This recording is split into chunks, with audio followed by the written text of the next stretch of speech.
Sem senso sejais. Chef Zahir.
Try using your eagle when you want a top-down view.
إيمك عهد.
خروية تبقى قوت إمني بوخيات عمت كيف مينتك كسوي خرقس يمنتي بعطسي يا أنعوم. حيارات ستير ببال. خوي خوي نفر خرو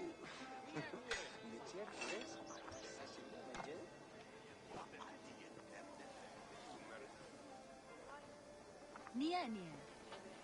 شو دي تاني بإيوا وير ما خي سوباني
نجح. نشهر. سروي هالكبسة تنموها السروي هنيه سحريدي دي ابي دمي سمو. نجهر.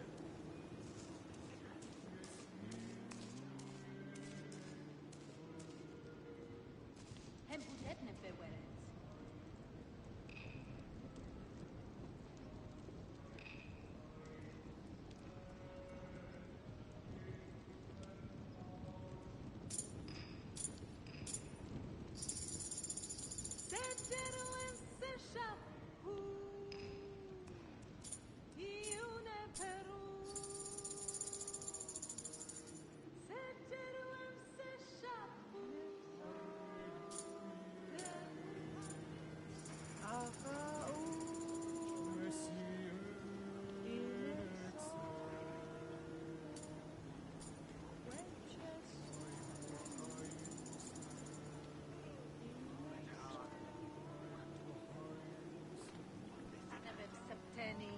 ديو حبش صنع بمسبتاني سبقانو برمحك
عايشة سهام عاتنا بيت نفرت حمف سحار بن إيقار هبسند بيت إيرنيوت جائف تشو يمس إيو جرات رديني هت إن حقار هنقود هنقيد خبس هنخيه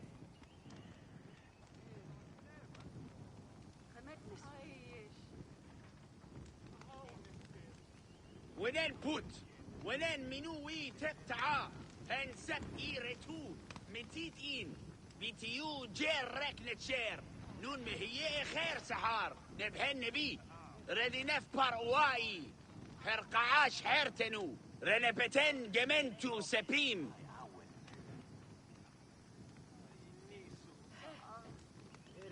So many tours, so little time.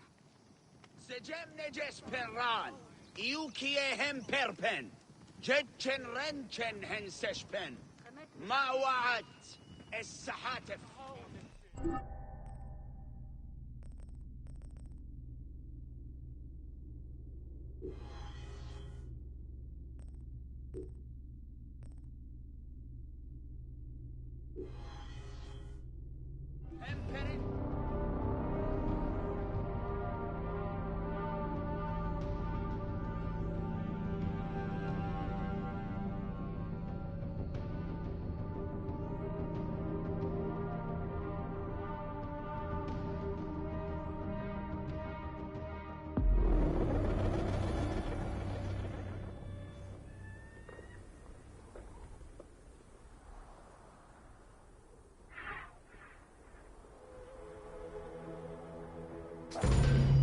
Welcome to The Step Pyramid Complex of Djoser.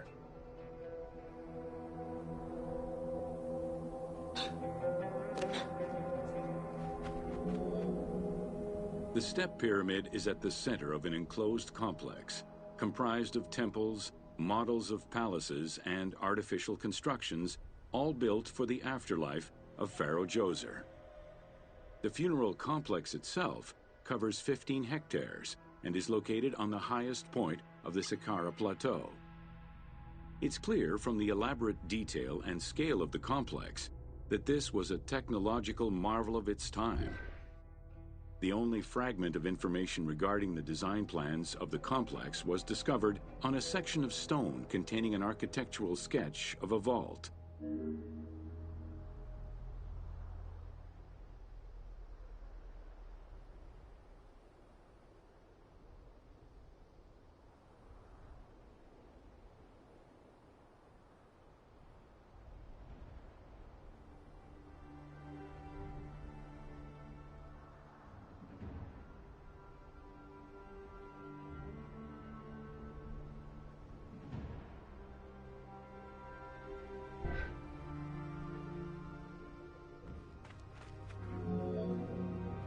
The Step Pyramid is the first monument built of stone. Standing at 60 meters high, it was the tallest of its time. Built 4,700 years ago, it was originally intended as a mastaba, which was a flat-roofed rectangular tomb. Its famous architect, Imhotep, may have felt this was too humble for the great Pharaoh Djoser and began to add the steps.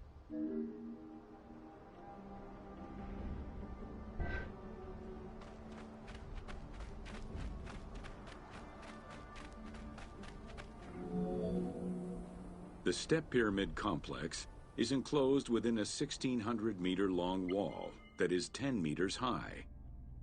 This large wall was made out of white limestone and oriented along the north-south axis.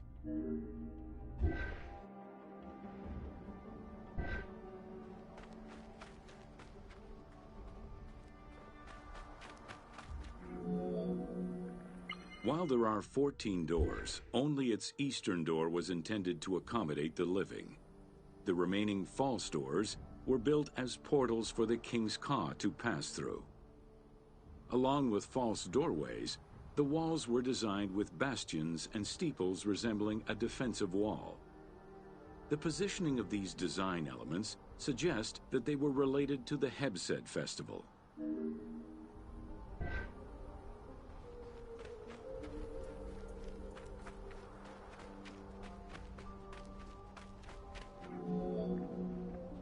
The only real entrance into the complex is at the end of a long, narrow passageway.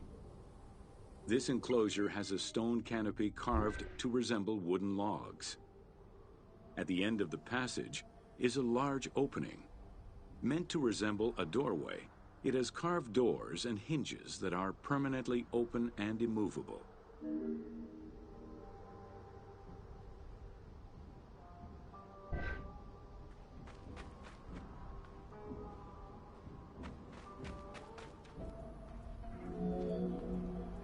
The corridor is lined with 20 pairs of columns up to 6 meters high, built by stacking stone drums.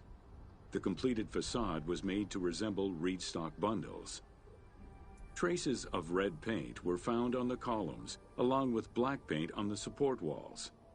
This would have had the effect of blending the walls into the shadows to give the red columns the illusion of standing on their own.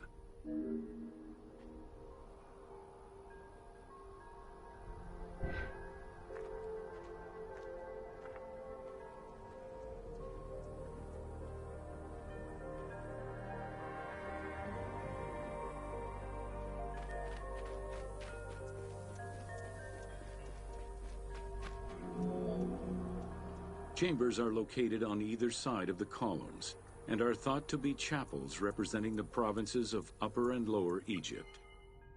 According to some Egyptologists, the arrangement of the rooms may be symbolic of jurisdiction and judgment.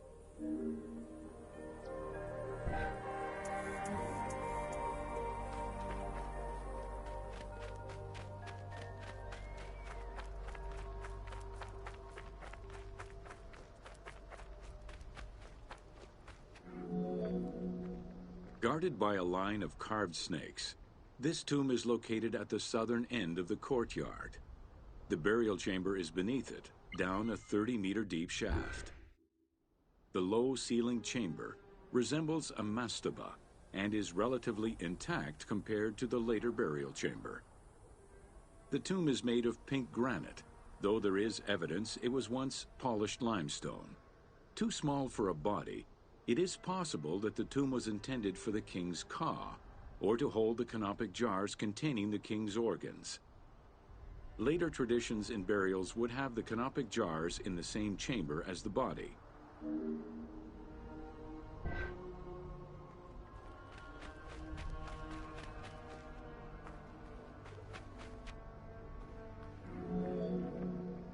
A polished limestone staircase leads west from the tomb to underground apartments. Some of these rooms were intended to accommodate the king and his family in the afterlife. Many large jars of pottery were found, including some that still had deposits of beer, milk, and oil inside them. The false doorways are decorated with reliefs of the king taking part in rituals. In these reliefs, he is seen carrying agricultural tools, running, and performing a ritual for the reanimation of the deceased.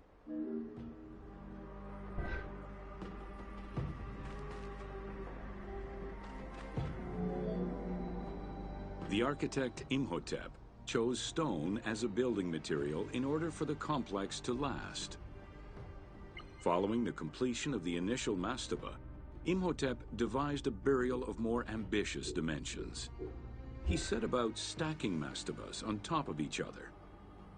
Evidence shows that the pyramid was enlarged twice by additional cuts into the steps, eventually reaching 62 meters in height and 121 meters by 109 meters at its base.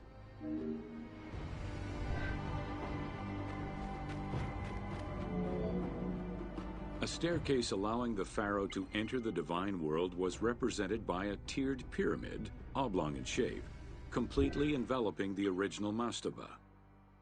The pyramid itself is a solid structure. All of the chambers and tunnels are beneath the structure.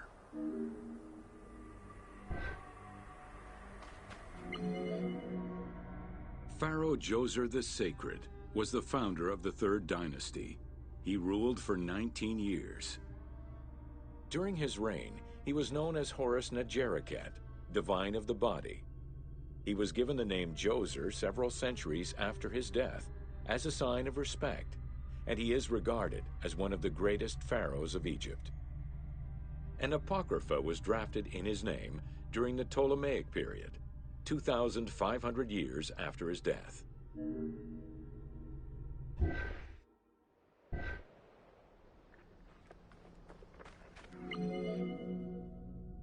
Djoser was associated with the sky god Horus in his human form. A plinth near the step pyramid is inscribed with his name and associated with Horus. He was the first to reside in Memphis, making it the central hub of government for the region. Djoser was known to have built many temples and monuments before the complex at Saqqara. The funerary complex was the first of its kind and would mark Djoser's greatest architectural achievement.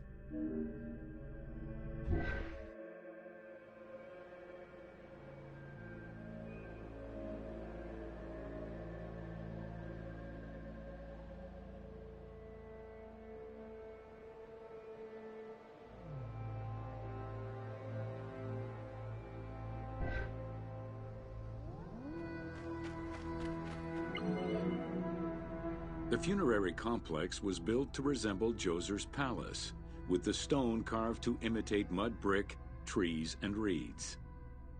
Creating these details and softer textures in hard stone would have been a time-consuming, labor-intensive task. Much of the complex is designed to accommodate the Hebsed festival, allowing the king the ability to affirm his rule even in the afterlife.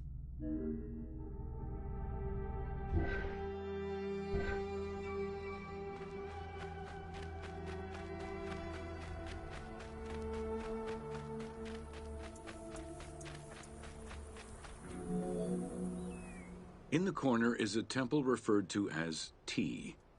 This temple is among the most mysterious structures in the complex. Its outer facade is plain, while inside it is decorated with intricate jed pillars and carvings. It's possible that this place was intended to be where the Ka of the king materialized, symbolically visiting the platform of the Hebsed courtyard from the afterlife.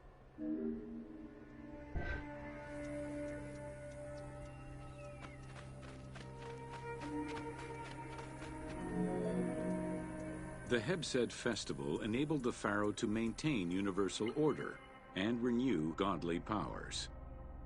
Through a series of trials and religious rites, such as dance, offerings, and visiting the sanctuaries of various deities, the ruler's vital force and divine nature was confirmed. The celebration was meant to represent the ruler's jubilee and would take place every 30 years, though the deadline was not always followed. The earliest known ritual dates from the First Dynasty.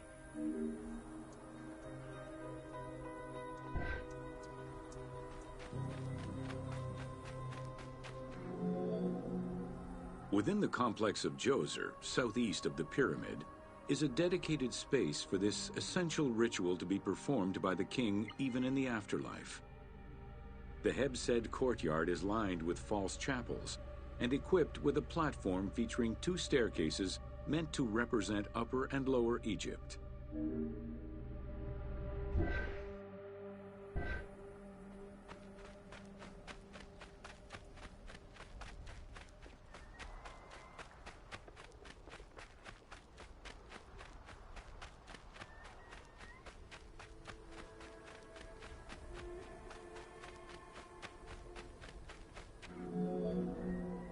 Located in the courtyard, the 2 pavilions are believed to represent the palaces of Upper and Lower Egypt.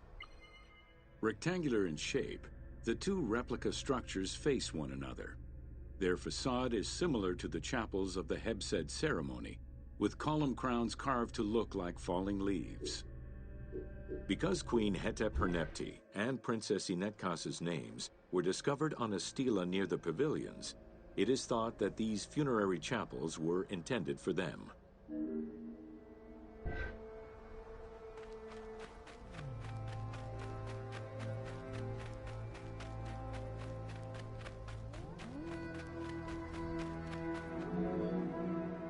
The funerary temple is on the north side of the complex, facing the stars where the deceased ruler was believed to travel after death. Within this temple was the pharaoh's serdab, or cellar. It is a small, enclosed space with one wall sloped to match the first step of the pyramid.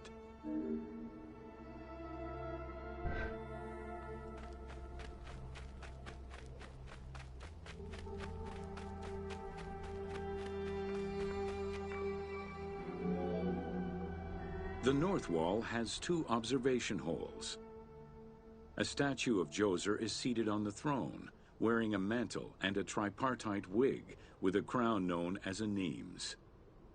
Representing the king's Ka, this statue looks through the observation holes into the courtyard, enabling the king to observe the ceremonies and receive offerings in the afterlife.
Welcome to the Bent Pyramid of Dashur. After the construction of the Meidum Pyramid failed, Sneferu transferred his residence and the official necropolis to Dashur. There he began construction on his second attempt at a funerary monument. The resulting structure, known as the Bent Pyramid, is the only one of its shape in Egypt.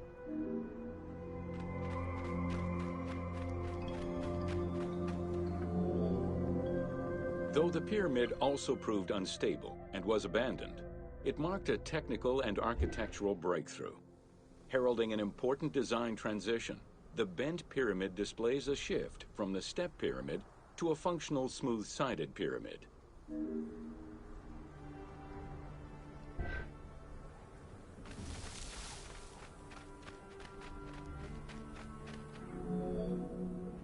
The Bent Pyramid was unique in having two separate entrances, one on the northern face and another on the western face. The chamber of this pyramid was too small for a human burial. It was probably meant for the burial of a statue designated to house the Ka, the vital spirit of the deceased king.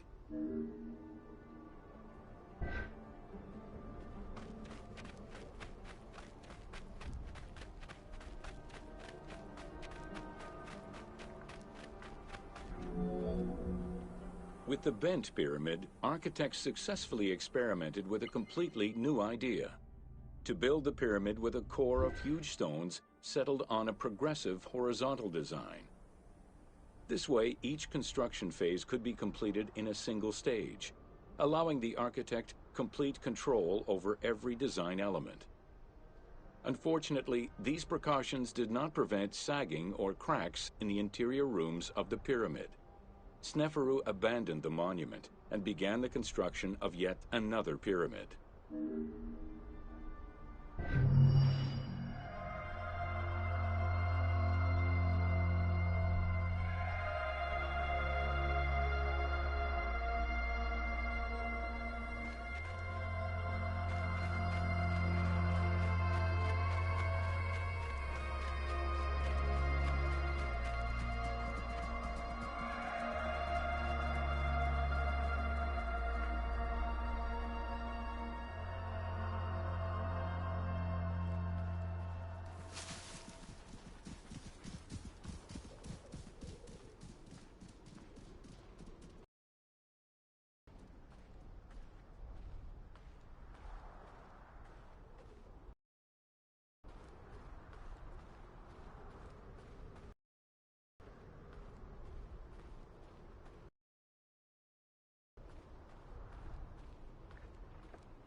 Welcome to the Red Pyramid of Dashur. The Red Pyramid was built 2 kilometers to the north of the Bent Pyramid. It was so named due to the reddish limestone used in its construction. The Red Pyramid reached a height of 105 meters. While the ground level of the Red Pyramid is lower than that of the Bent Pyramid, its height is virtually the same. The task of making the pyramid a geometrical, true flat-face pyramid brought about yet another new design concept: the use of casing blocks.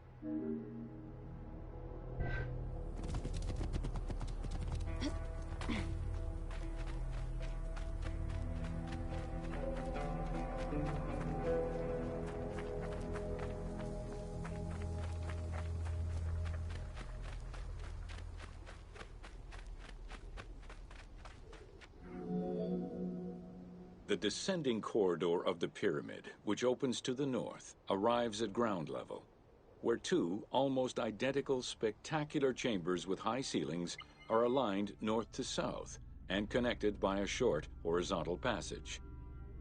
In the south wall of the second chamber, accessed by a staircase, another corridor leads to the final chamber, which is built within the masonry of the pyramid itself and aligned east to west.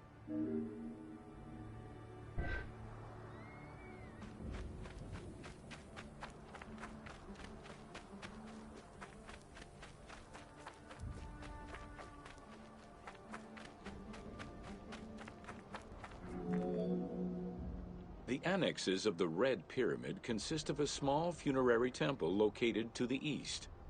A causeway presumably ran due east from the temple, but it has yet to be excavated.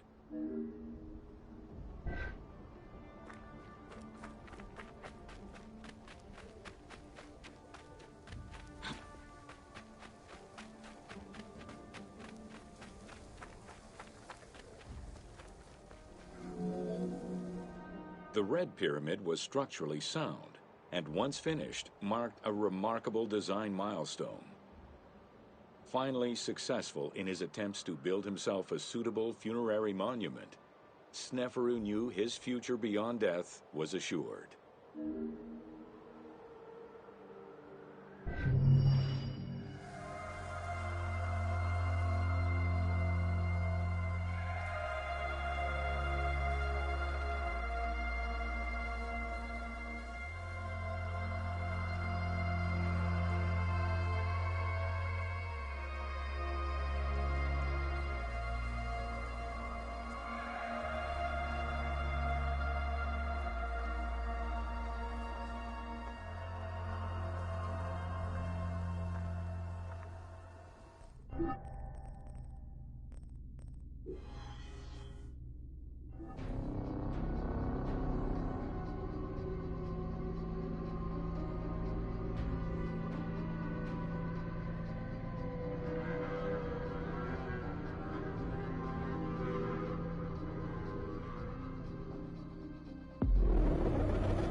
Welcome to Menkaura's funerary complex.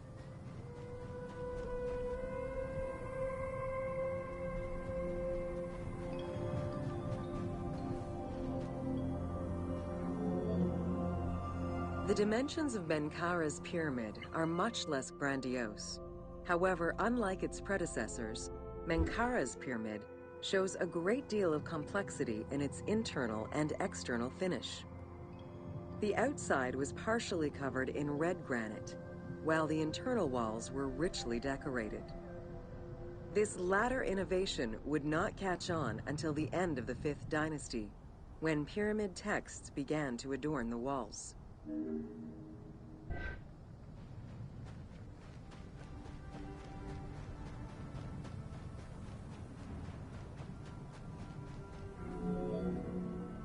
Menkaura's pyramid contains 2 sloping passages, both located in the northern side of the structure. The upper one was abandoned during the construction phase, whereas the lower one, slightly above the base of the monument, constitutes the real entrance. The lower passage leads to a first room, which, for the first time since the reign of Djoser, is decorated with engraved false doors.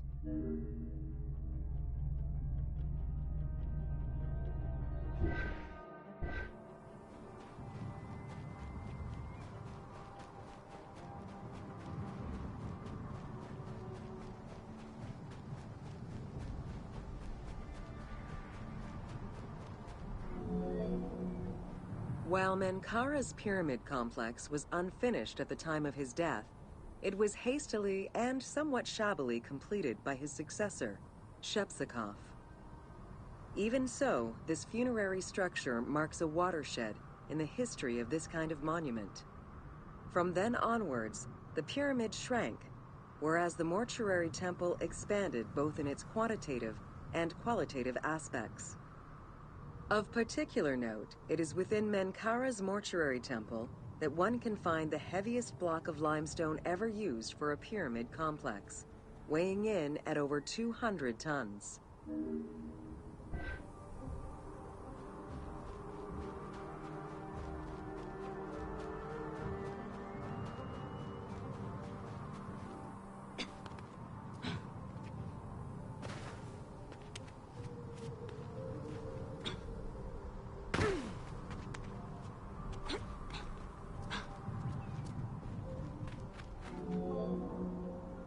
Menkaura's causeway was completed in mud brick by the king's successor, whereas the lower part was nothing more than a simple ramp.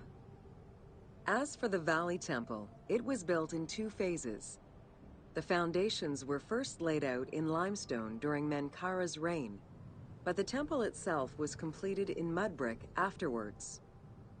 As such, the Valley Temple was soon damaged and ended up being completely rebuilt during the 6th dynasty.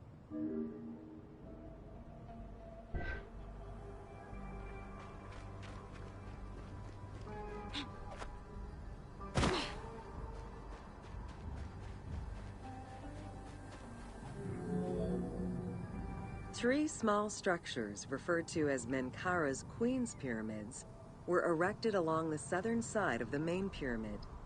One of them was a smooth-faced pyramid, while the other 2 were more basic step pyramids. It is difficult to assess whether the latter were designed as such or were left unfinished with no casing to smooth out their surfaces.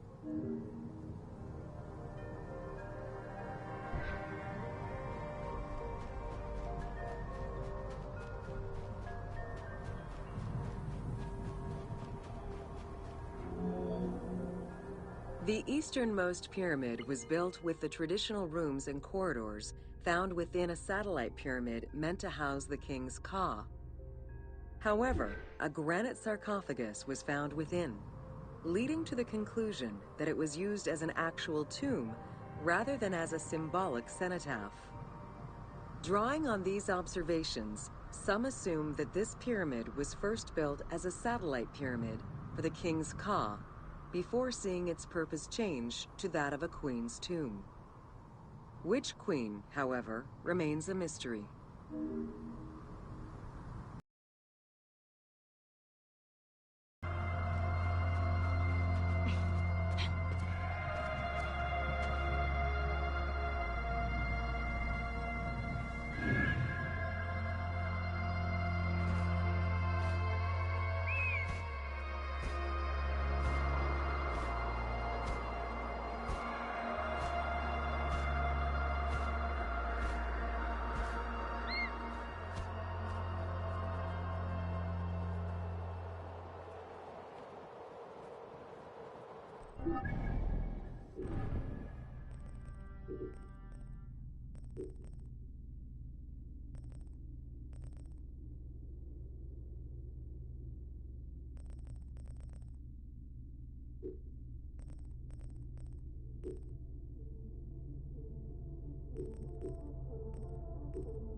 Welcome to the Great Library of Alexandria. Near the district of royal palaces and within the Moseon was the most famous library of all antiquity. The Library of Alexandria was built to house all of human knowledge. At its pinnacle, the library was believed to contain over 700,000 parchments.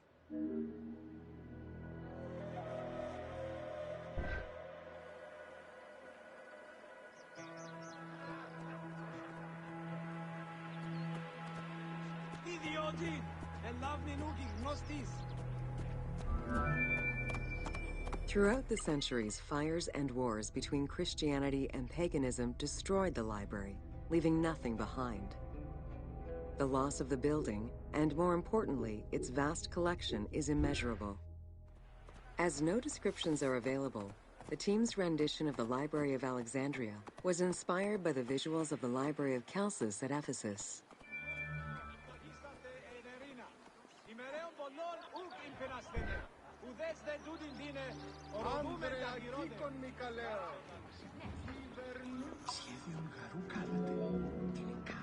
While much of the collection was purchased at the government's expense, the library also obtained books through other means.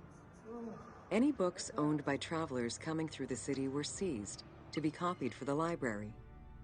The copy would then be returned to the owner, and the original entered into the library's collection.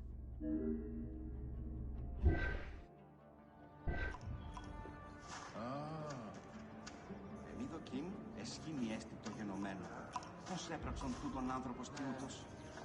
Εδώ και είναι καλής. Εδώ έχουν αυτόν...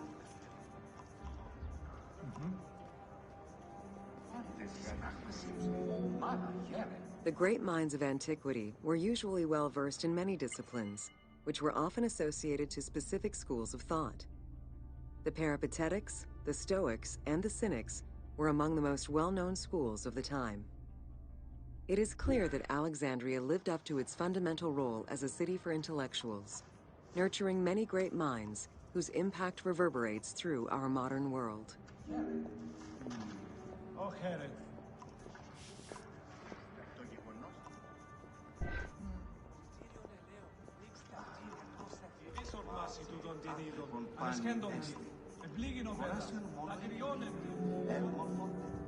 Hypatia of Alexandria was a Greek mathematician, philosopher, astronomer, and inventor.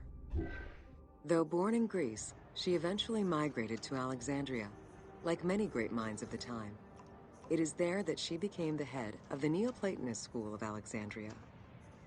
From most accounts, she was highly respected by her fellow Alexandrians, both as a teacher and a philosopher. With her death, the age of great ancient scientific discoveries came to an end.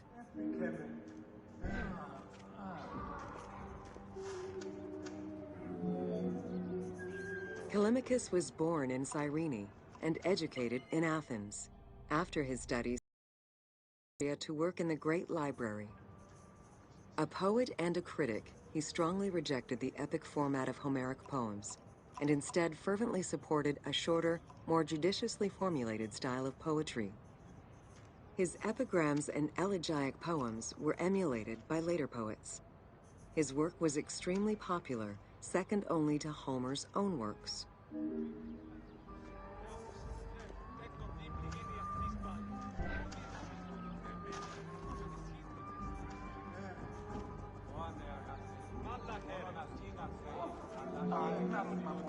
Callimachus was born in Cyrene and educated in Athens. After his studies, he moved to Alexandria to work in the Great Library. A poet and a critic, he strongly rejected the epic format of Homeric poems, and instead fervently supported a shorter, more judiciously formulated style of poetry. His epigrams and elegiac poems were emulated by later poets. His work was extremely popular, second only to Homer's own works.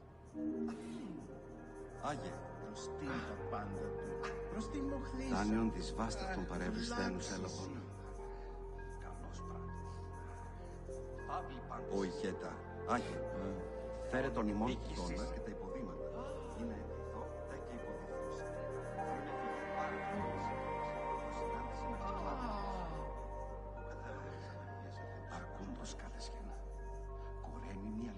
Γραμματεύ, έγρευτης προς τον εφορία να εκπληρώσεις τα ετήσια τέλη εισοδήματος. Οι αγοραστές διώκουν συμπέσιν την τιμή του αλευρού. Συ, κόρη, Άγια. Ταυτιστής, της χρήμας υφέρετος. Λέγαν τα ακούν περισσότερων βλακών διυπομένην.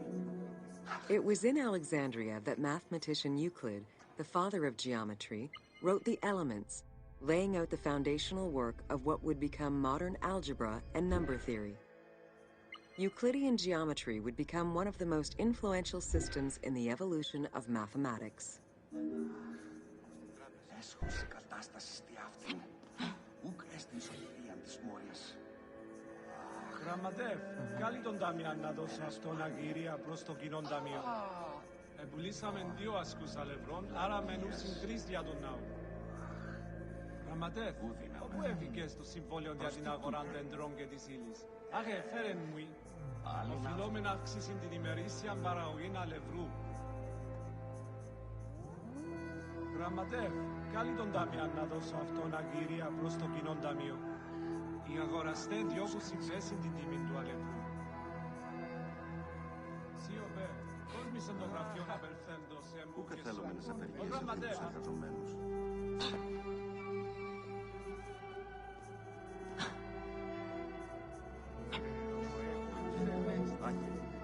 How do you calculate the circumference of the Earth? With a camel, 2 sticks, and shadows cast by the sun. This is what Eratosthenes of Cyrene described in his principal work, Geography, while he was director of the Great Library of Alexandria. He is credited for the invention of the armillary spear around 250 BCE.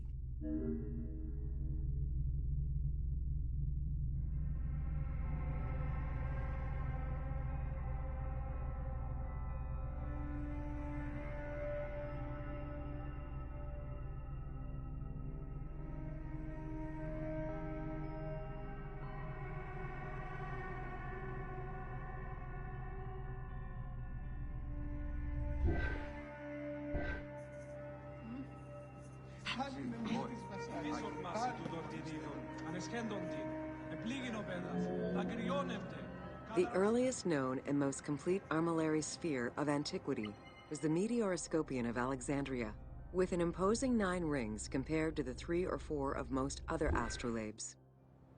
Known as the zodiac krikatoi amongst the Greeks, the Meteoroscopion was used to determine the location of celestial bodies around the Earth. Every self-respecting astronomer of antiquity would have sought to use this tool to better understand the celestial movements.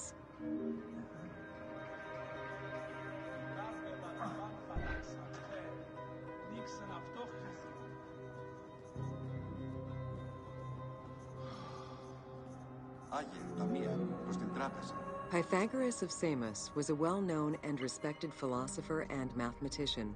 He is best known for the Pythagorean theorem. However, there is proof that the theorem existed in Babylonia and India long before Pythagoras was born, casting some doubts as to who exactly originated the theorem.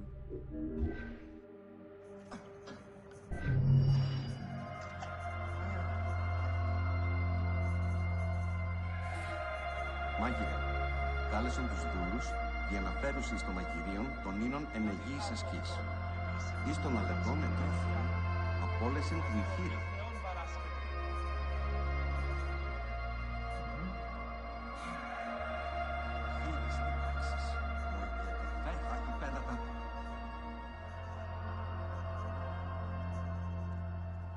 Από του οίκου του κλαθμούς, δε άκουσαν, φεύ, τέκνον δίπλη γίνει αυτής πάλι. Πού δύναμη.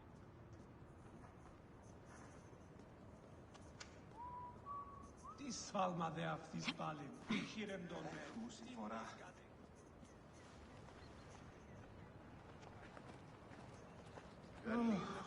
Εφέρασε. Κύριος απολά. Απόλεσεν.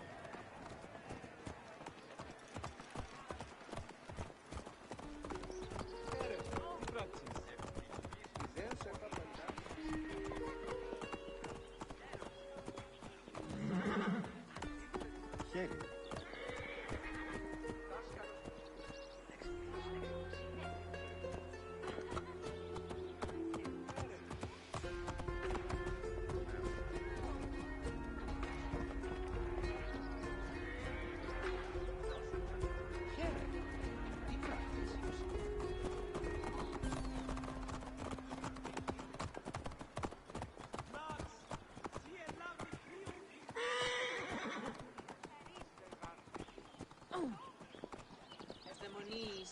Otano.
Χαίρετε.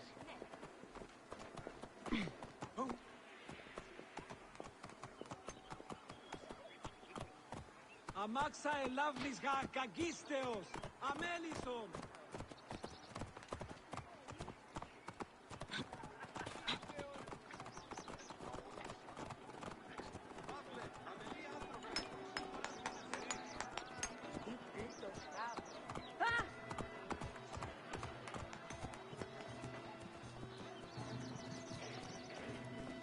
Αμελής εσύ. Πού καλάβνεις εις νόσκης, φαύλε.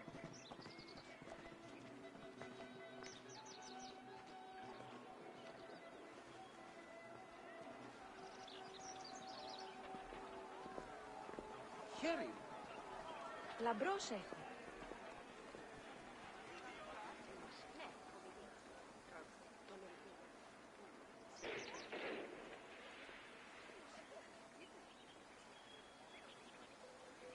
Αδαείς εσύ. Γνώσιν ελάβην σου δε πόποτε κατέχεις.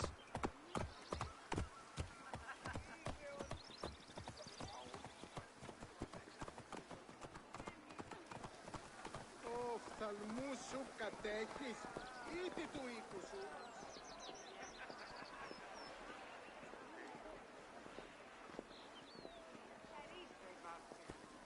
Ου κόπαπας παρά του ιδίου. Εις οφθαλμόν ίδιο κατασχέθηση. Άγλος εστί. Προσκόμεθα γα υπόποτε εικένα δυνάμει των βραχμαίων πιστεύσαν του εναού. Είσαι από τις ρήμασες με στήνε των φιλίων. Συγχώρευση των θεών γίγνατε.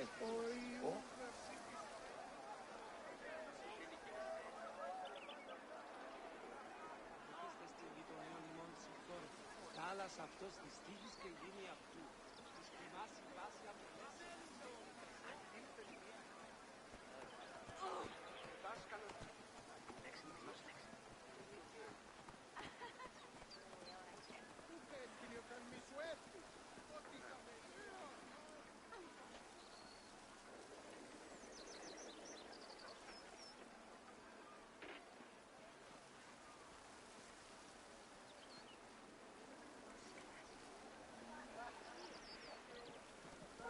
Οφθαλμής γαρ, δια νέα νέο γη.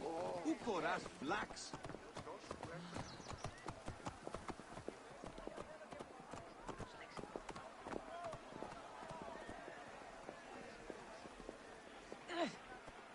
Αδαείς εσύ. Γνώσιν ελάβην σου δε πόποτε κατέχεις. Χαίρε.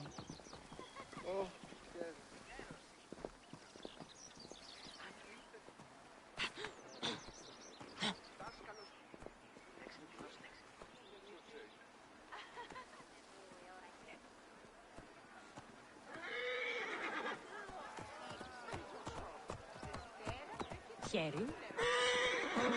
Χαίρε. Ο καλός, έφυγε.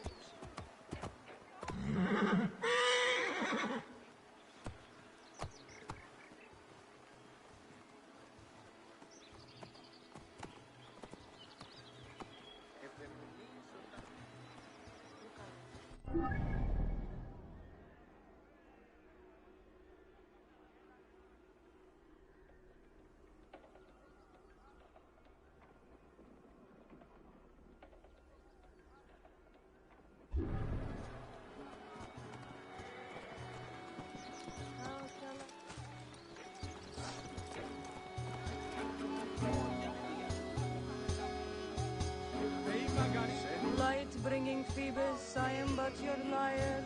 Hear my oath, give me your song. I shudder with your fire. Ότις αγαθότης, χαίρετε τα του οίκου σου.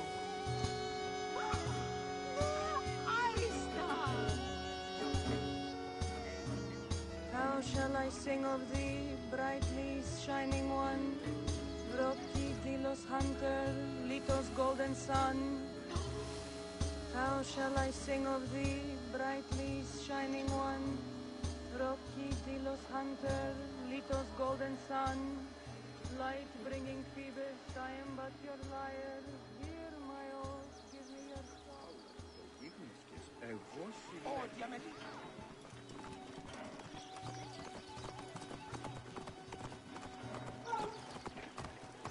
Όποτε διδάσκεις σε Ελλάδα, τι πω πρώην και χθες.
Λέξιν τεινός λέξιν.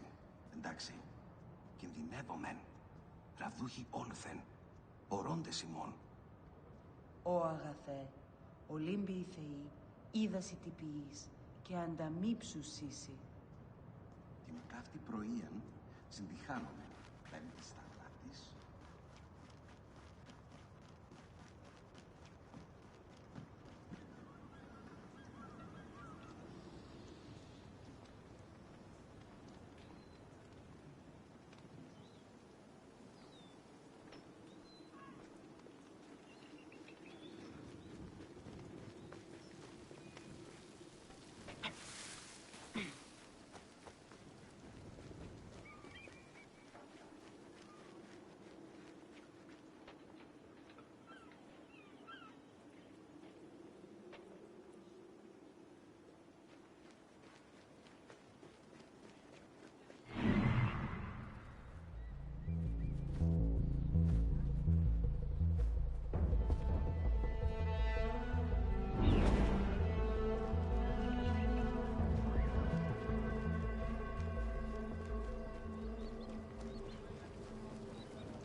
Welcome to Cleopatra, Queen of Egypt.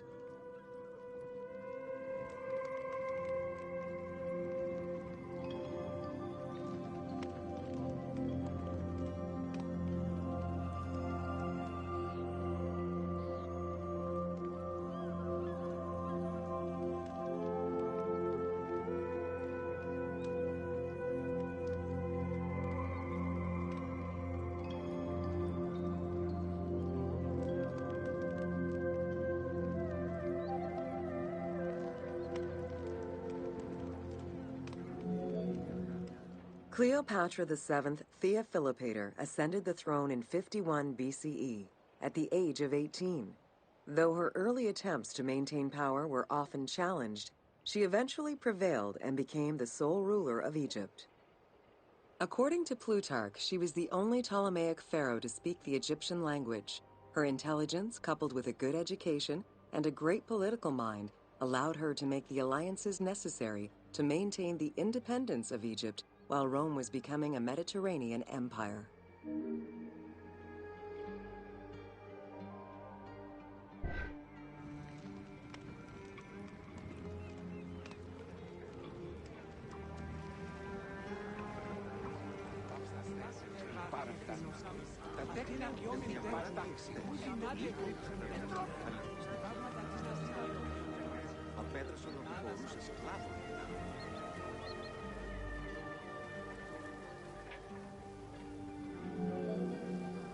It is important to understand that Cleopatra's knowledge of Egyptian language and keen understanding of the culture allowed her to make powerful ideological reference that resonated with ancient Egyptians. By associating herself with the goddess Isis, the divine mother, great of magic, and repository of divine essence, Cleopatra firmly established herself as the protector of the two lands and legitimized her place on the throne.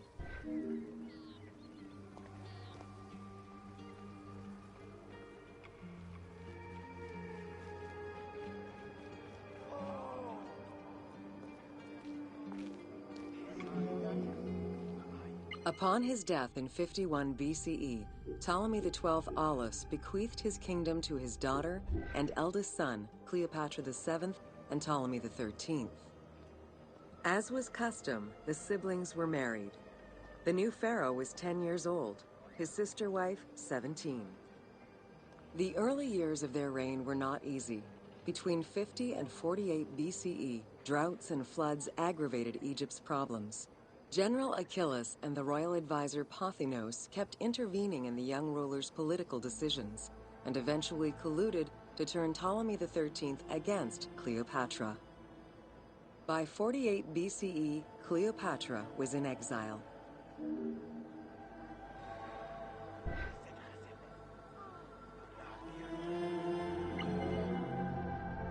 During Cleopatra's exile, the Roman Empire was not without its own internal conflict. Caesar and Pompey were at war with one another, and after his defeat in 48 BCE, Pompey fled to Alexandria in the hope of finding refuge. This turned out to be an unwise decision.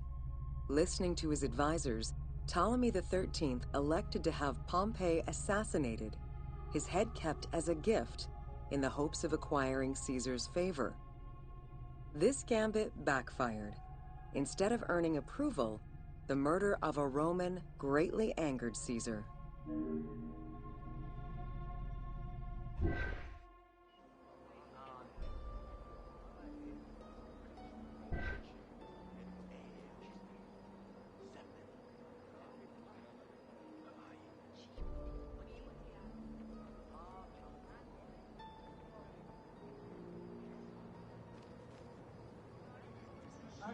Χάριν Θεοί εωρακάντε.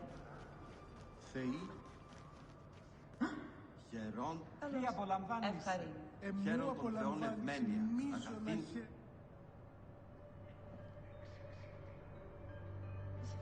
Απολάνει τις πράξεις σου. Ευχαίρον, εφέσεστε.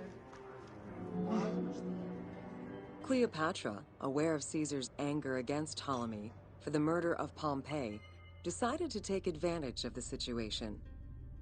She returned to Egypt in secret, hoping to establish an alliance with one of the most powerful men of the time. Outside of the legend, where she had herself smuggled into his quarters in a carpet, what exactly happened during that fateful meeting remains a mystery. However, Caesar seemed to see a better ruler for Egypt in Cleopatra than in her young and too easily influenced brother. Invoking Ptolemy XII's will, Caesar attempted to mediate peace between the siblings.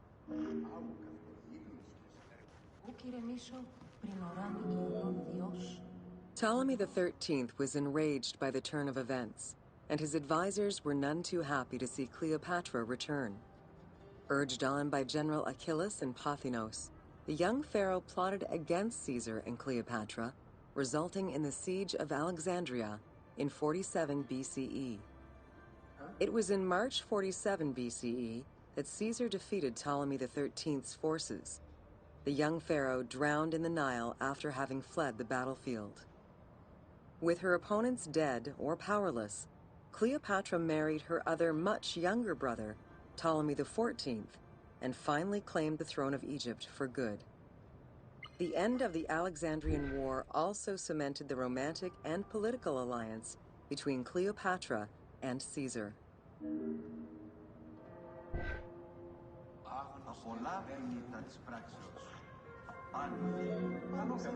In June of 47 BCE, Cleopatra gave birth to a son, whom she called Caesarion. Caesar did not accept the boy as his heir, choosing instead his nephew Octavian. Nonetheless, on his return to Rome, Caesar invited the queen and her brother husband to stay in the city. Her presence still drew much disapproval from the Senate. Always a strategist, Caesar left 4 legions in Egypt and a man he trusted to direct Egyptian affairs, giving him control of the wheat supplies essential to Rome.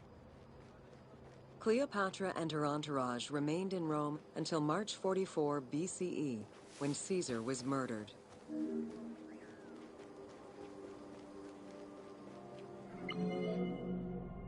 Caesar's most faithful ally, Mark Antony, often visited the Queen of Egypt during his stay in Rome. Unlike most, he recognized the legitimacy of Caesarion, the natural son of Caesar. Antony knew he would need the riches of Egypt in order to fight Octavian and claim the Roman Empire. Cleopatra, in return, saw a powerful ally. In the winter of 41 BCE, she arranged a sumptuous tour of Egypt by boat to show Antony the wealth of her country and the power she held as its ruler. A romantic and political relationship followed. The Roman Senate was once again most displeased. To calm spirits in Rome, Antony married Octavia, sister of Octavian.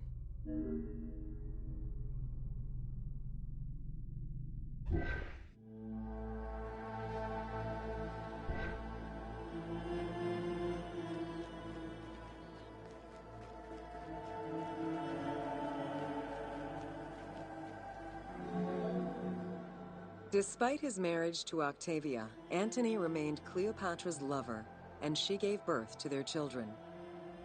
Cleopatra increased her kingdom's territory and started a political propaganda alongside her lover in Egypt and beyond. She hoped to create a Ptolemaic federal empire with Alexandria at its center. Antony eventually repudiated his Roman wife for the Egyptian queen, much to the dismay of the Roman elite. However, while Mark Antony focused on Egypt, Octavian carefully gained military and political ascendancy over him in Rome.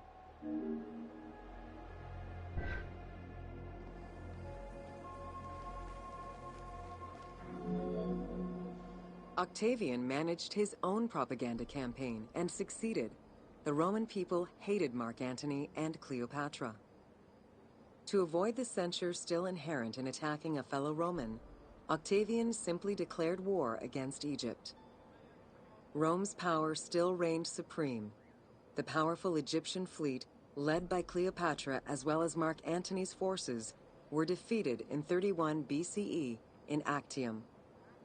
Octavian arrived in Egypt in 30 BCE to formalize his victory.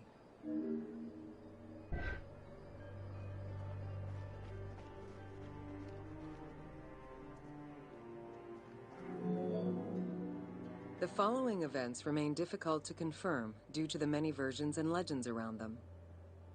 It is believed that after hearing a rumor about Cleopatra's suicide, Mark Antony committed suicide himself.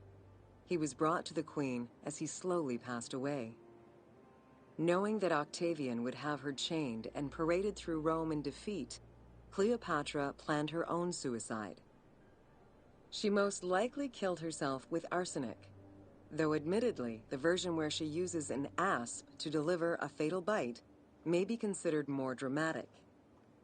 What happened to the body of Cleopatra is still a mystery.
Welcome to Temples and Rituals of...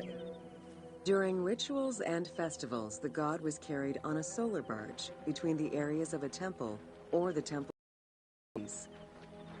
Funerary carvings and paintings covering thousands of years, as well as the Book of the Dead, depict the same ship and ore design.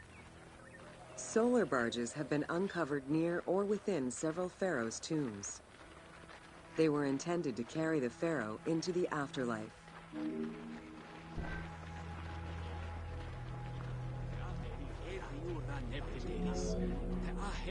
Ancient Egyptians believed that Ra, the sun god, traveled the skies in a boat known as the solar barge. The solar barge was believed to cross over to mythological lands.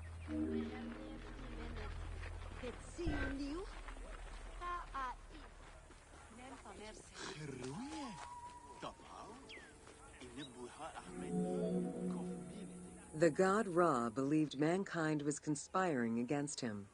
He ordered Sekhmet, the lion-headed war goddess, to kill all humans. To his chagrin, Ra quickly realized that with all humans gone, there would be no one left to worship him. In order to stop the rampaging Sekhmet, beer was brewed and dyed red with pomegranate juice to resemble blood.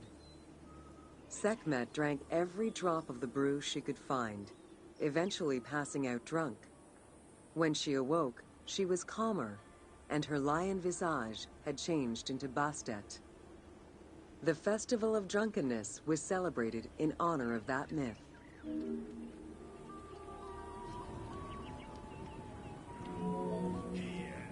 Unlike the daily rituals that took place in the temple and were performed by priests, festivals allowed the entire population of the city to participate. Festivals helped mark the passing of the seasons in the agricultural calendar. In reflecting the cycles of life, festivals offered a sense of consistency and structure for the regular citizens, thus reinforcing the sense of order that pharaohs were to provide for the citizens of Egypt as part of their godly duties.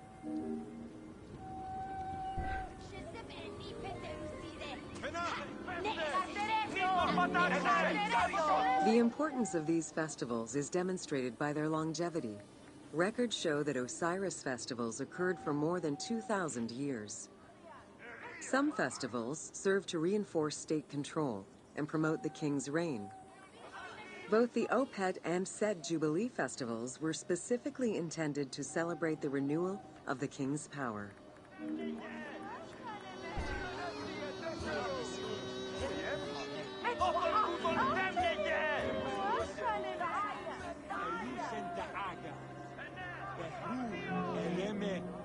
The temple hierarchy consisted of high priests, several types of priests, scribes, and servants.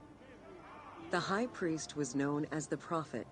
Some divinities had up to 4 prophets, and they were the ones to perform the most advanced and complex rituals.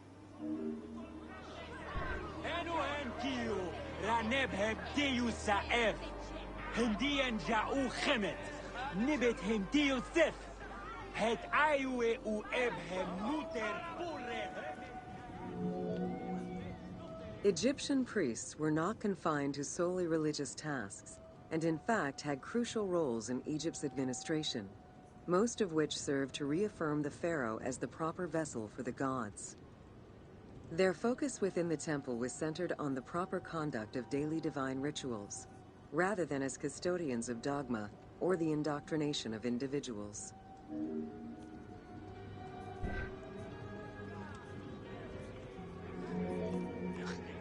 Scribes were custodians of the sacred sciences. Some priests were associated with the funeral rites and were considered the group with medical knowledge. The servants of the Ka were low-ranking priests who carried food and offerings in funerary rituals. Lector priests were distinguished by their ability to read, and their main duty was to recite specialized religious texts in both temple and funerary rituals.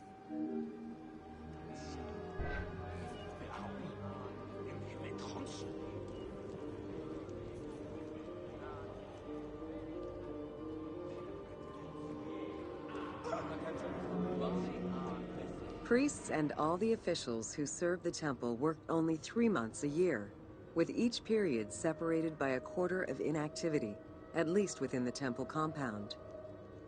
Each outgoing group handed over the temple and their tools to the newcomers.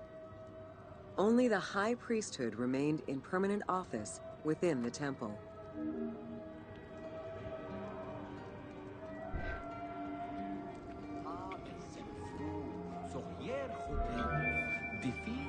The most sacred part of the temple was referred to as Jesser Jesseru, the Holy of Holies. The most sacred inner sanctuary was where the shrine to the temple deity was located. Only priests were allowed within. Offerings were given, and rituals unseen by even the pharaoh were performed. While the team chose to allow any character access to this space in some game temples, normally it was reserved for priests alone.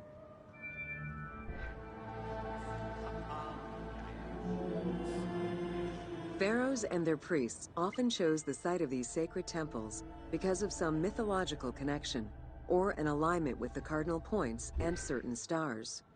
Once selected, a foundation ritual was performed. The pharaoh was required to complete 10 steps in the ritual, which required a mix of offerings as well as specific construction techniques. Once the temple was complete, construction of the chamber containing the shrine, or naos, began.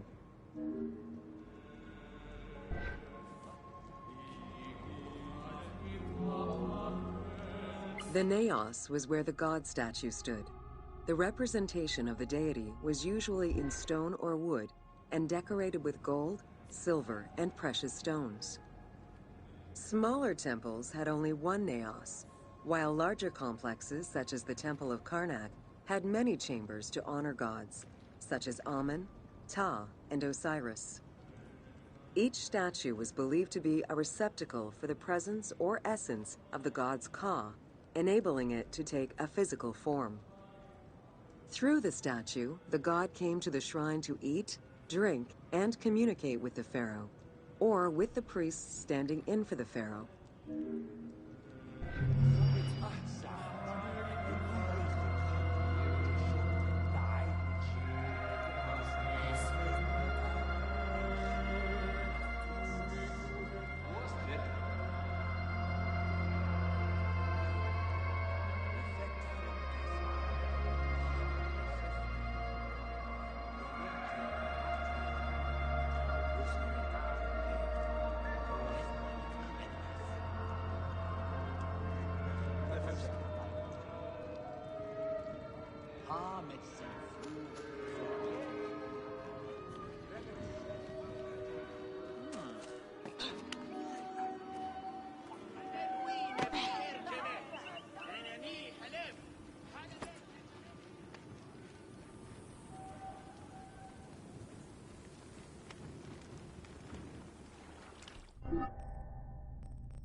Welcome to Important Monuments of Cyrene.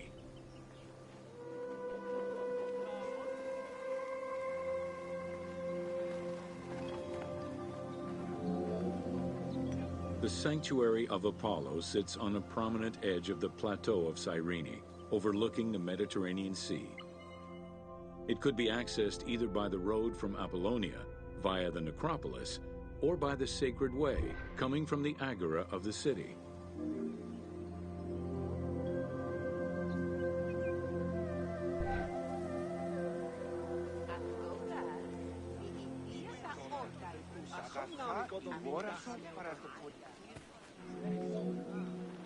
The abundance of temples and statues throughout the city reflect the various Greco-Roman and Egyptian cult influences over the centuries. Temples dedicated to Apollo, Cyrene, and Zeus stood alongside those of Ptolemaic gods, such as Serapis and Isis. Numerous fountains were decorated to represent other gods, including the city's namesake, Cyrene.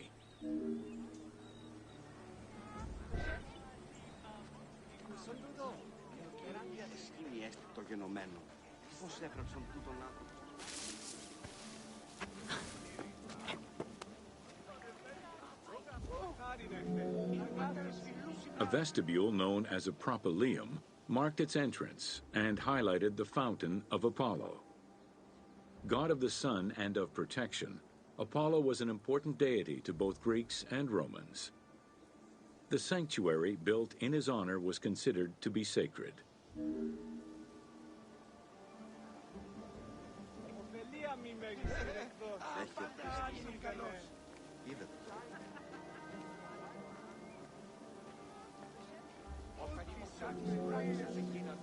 The imposing temple was built on a natural cornice, stretching more than 200 meters in length and roughly 50 meters in width, and was surrounded by a vast Doric colonnade. Sections uncovered by archaeologists indicate restorations to the columns were made between 115 and 116 CE.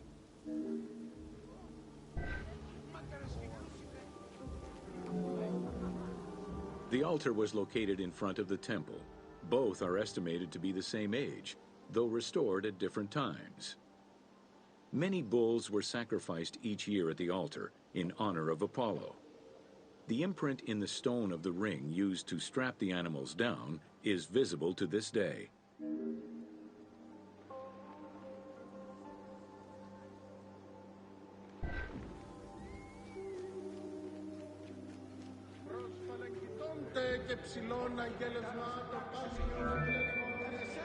Carved during the Roman era, the Apollo citharide was discovered near the temple. It is considered an important archaeological find. The statue of Apollo was in pieces when it was uncovered. Remarkably, most fragments were found, and the restored statue is currently at the British Museum. The team extrapolated the statue's final look based on the current partial reconstruction and placed it inside the temple to reflect the patron deity of the area. Άνδρεα Κίκοεν, επίταγμα συνέξετε προς ληστέων μεταχάρισιν. Πάση ημών αρτιμέλεοι υποσαρακόντιων ρευμάτιων, αναφερέστε δι προς στρατεπέδου εξίσευ. Νομίζω να χαιρέστε εσύ.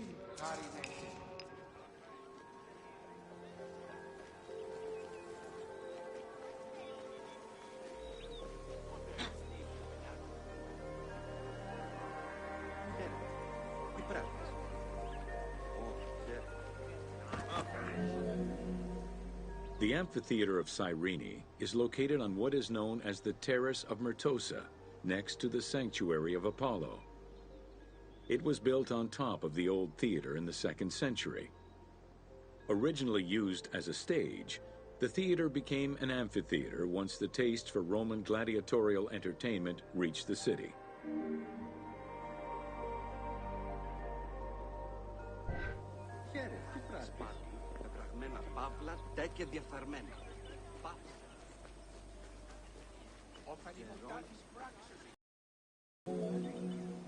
Entrances were placed at both ends of the amphitheater. A wall replaced the first 2 rows of bleachers as protection from the array of wild animals in the ring. The tunnel used for the parade of beasts and gladiators circled the arena, unlike the Roman Colosseum's tunnel, which was beneath the amphitheater. The basement and corridors accommodated both the gladiators and the animals, and included lifts that raised the traps into the arena's center.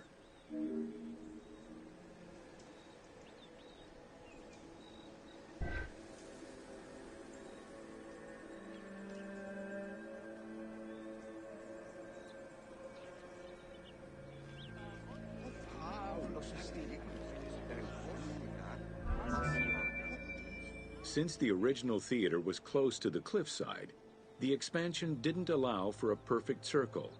Instead, junctions of the semicircle formed the arena into an oval shape. This elliptical formation still ensured an excellent view from all angles. The team decided to create a perfectly round theater for technical reasons. The structure of the Roman theater as their reference.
Έπειτα βρεθμέχουν την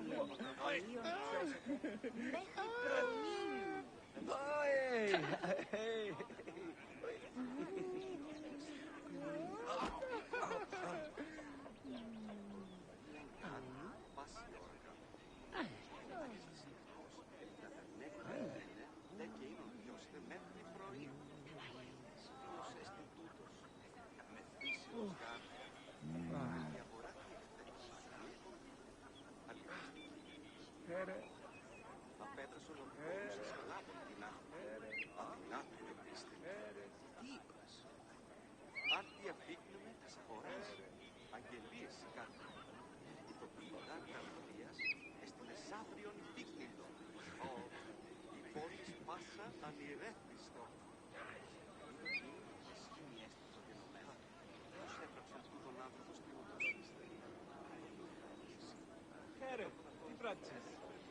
Τι τούτο θαύμα. Πραγματικό σφάλμα.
Welcome to Roman aqueducts. Water management was taken seriously by the Romans. Cyrenaica benefited greatly from Roman administration with the construction of aqueducts and canals. The source of water varied depending on the location. Many aqueducts were built at the foot of the mountains, offering greater flow from the melting snow.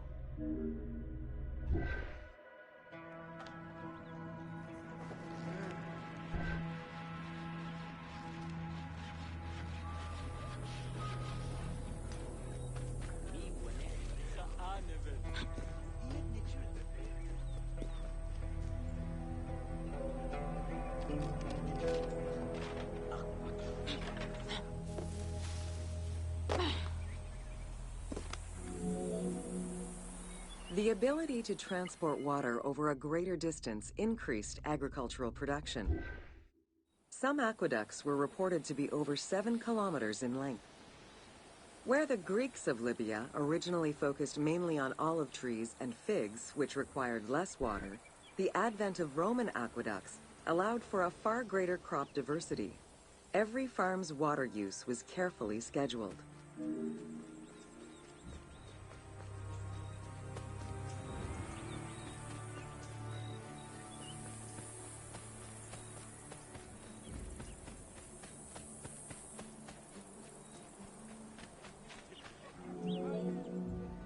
The engineering methods used to create aqueducts were constantly reviewed, with a clear focus on exploiting the local environment. Materials, water usage, cleaning regulations, and a deep understanding of how to exploit gravity itself were all important concerns. Several fortresses were built to protect the aqueducts, basins, and cisterns. Samu!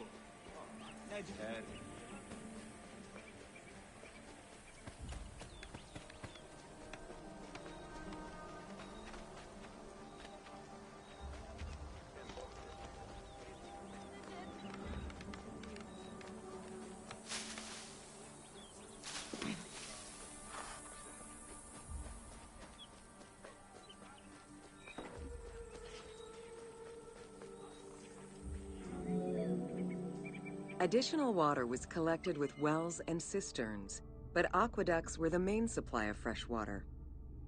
The water was distributed based on the collective needs of the city before the private needs of an individual.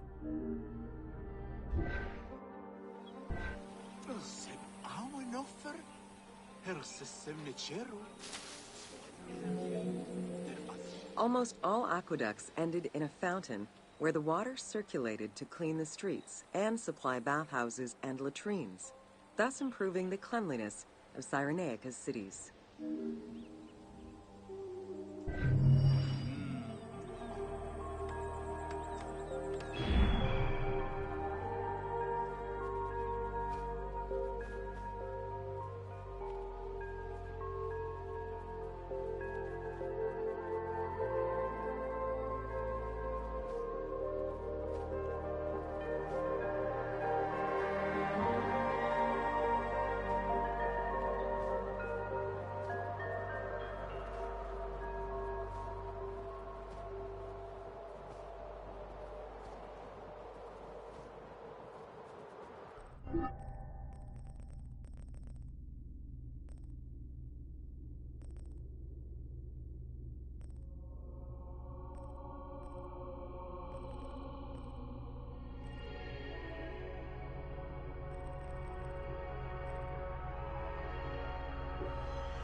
Welcome to Siwa.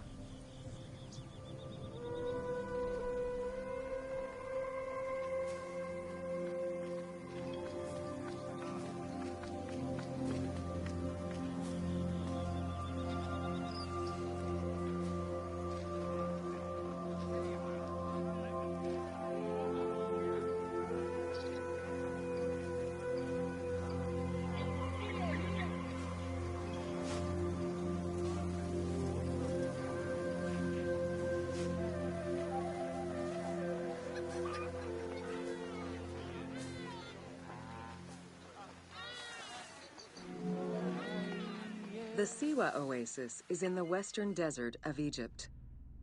Geographically, the Siwan Oasis is located in a depression 20 meters below sea level.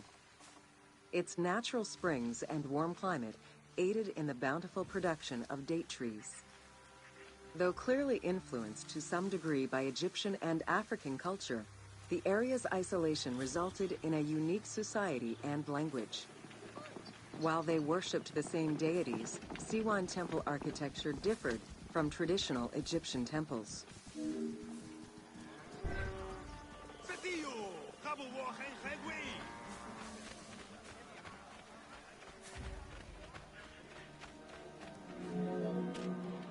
Old Kingdom Egyptians referred to the oasis as cauldron, due to its unique geographical structure. Oases were crucial for nomadic tribes and caravans. Without them, there was no chance of survival in an otherwise harsh landscape. As such, oases quickly became hubs for trade, as well as areas of political control.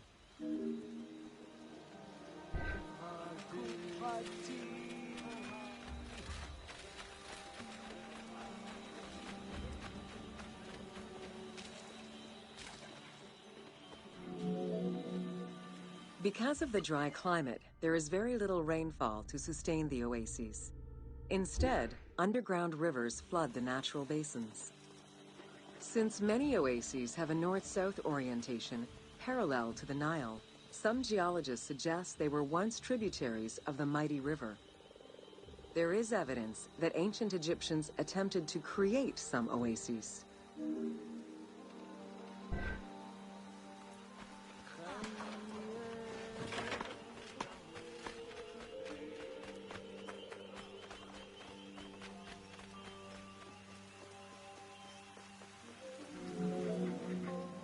The Libyan oases are the best known, as they are geographically and culturally linked to the Nile Valley and the Delta. These western oases have a distinct geology from the other regions of Egypt. The most famous and important oases are Karga, Dakhla, Farafra, Baharia, and Siwa.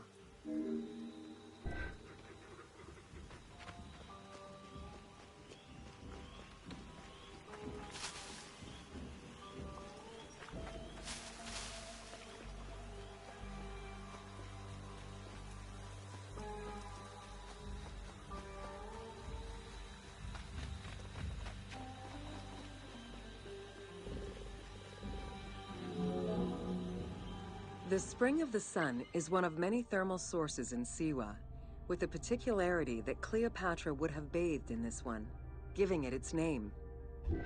The presence of the source beneath was attested already by Herodotus during the 5th century BCE, when the oasis was called Amuneion by the Greeks of Cyrene.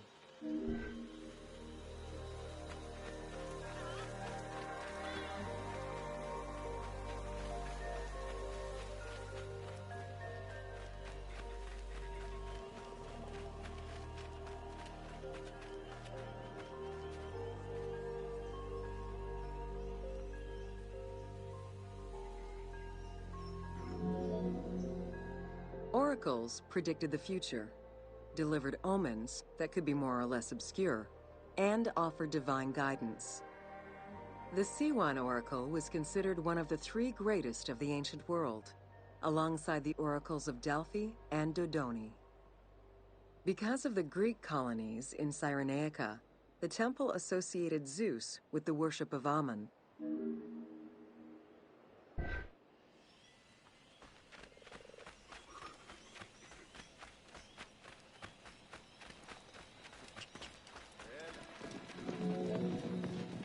It is no wonder that Alexander the Great made the perilous journey to Siwa in order to consult the oracle, emulating the actions of mythical heroes such as Hercules and Perseus. This action earned the approval of the oracle, who validated his claim as Pharaoh of Egypt. He was confirmed as the son of Ammon, conferring upon him the most legitimate claim to date of all Egypt's foreign invaders.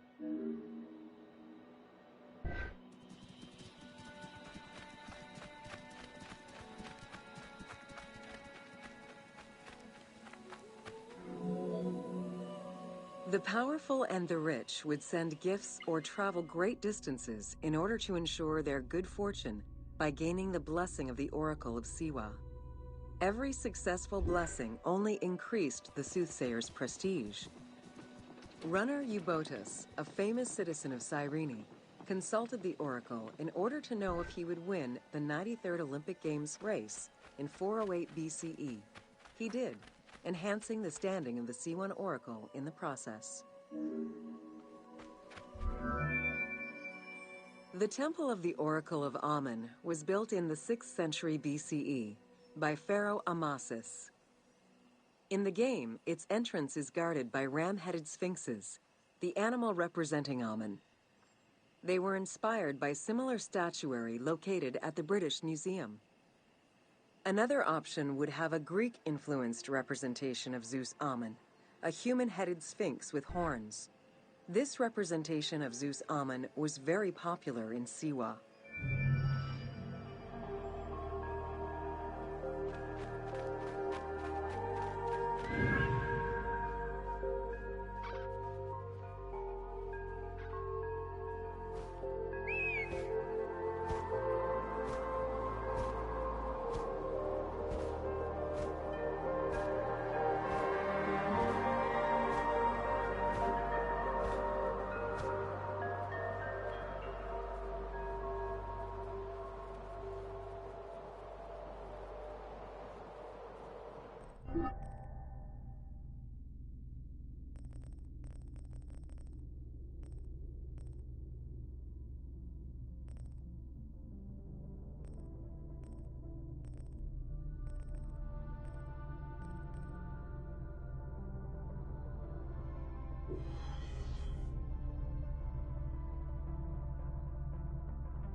Whoa, whoa.